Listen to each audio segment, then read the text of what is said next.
आप औरों के गुरु हो सकते हैं, मैं नहीं जानती हूँ, लेकिन इतना जानती हूँ महादेव कि आप मेरे गुरु हैं और मैं आपकी शिष्या हूँ। मुझ शिष्या पर दया कर दीजिए महादेव, साहब दीदी दया कर दीजिए। और दूसरा सूत्र गुरु का आदेशित कर्म। साहब ने जो कहा है वही हमारे और आपके लिए सर्वोपरि आदेश है, सर्वोपरि संकल्प है।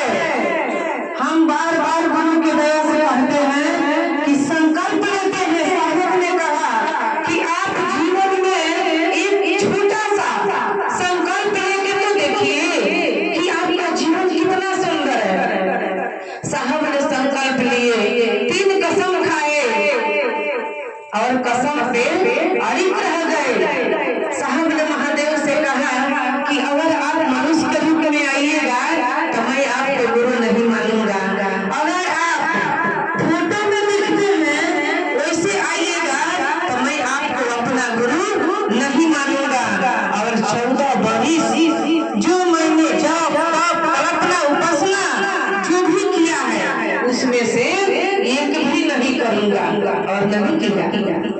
हम और आप कहते कुछ और है, मंच पर आते हैं तो बड़ा सुंदर बरखा दीदी कही है दिल्ली के चर्चा में कि हम तो देखे हैं कि हम लोग चर्चा में जाते हैं तो गुरु के सिवा सारे बात कर लेते हैं, उस भैया के बाद, उस दीदी के बाद, अपना बात, और महादेव को पीछे छोड़ देते हैं।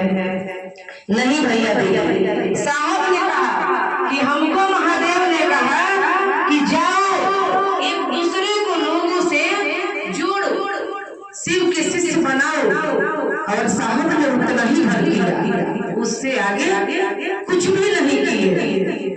साहब एक बात कहे कि हमको एक बार एक प्रेत ने कहा कि हरिंद्रा नाम एक फल छोड़ दो, तो मैंने सोचा कि कौन सा फल छोड़ दे।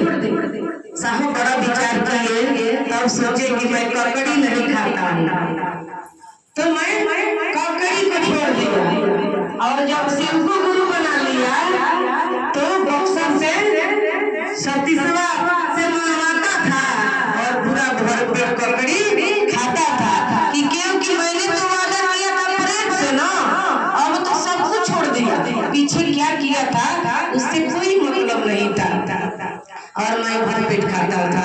तो हम और आप भी एक संकल्प लेके देखें अपने जीवन में, संकल्प लीजिएगा, आपके मन में आपके दिल में हमेशा भी याद दिलाता रहेगा कि आप क्या संकल्प लिए हैं और आप डरिएगा कि कहीं मुझसे कोई गलत ना हो जाए।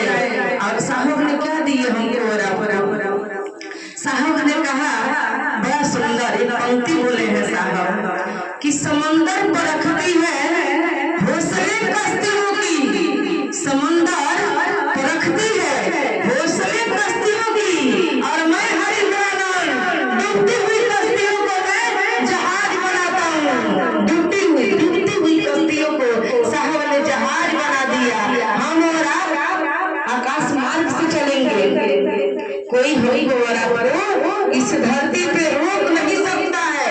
अगर आपने चाह लिया कि मैं शिव के शिष्य बनूंगा तो बन के रहूंगा। अरे किसी ने सोचा होगा ना एक दिन कि मैं ताजमहल बनाऊंगा, एक ही दिन में नहीं बन गया। किसी ने सोचा होगा कि मैं ताजमहल बनाऊंगा, किसी ने सोचा होगा कि मैं जहाज बनाऊंगा, किसी ने सोचा होगा कि मैं पंडुलिया बनाऊंगा। आज बन गया कि नहीं, देखिए तो।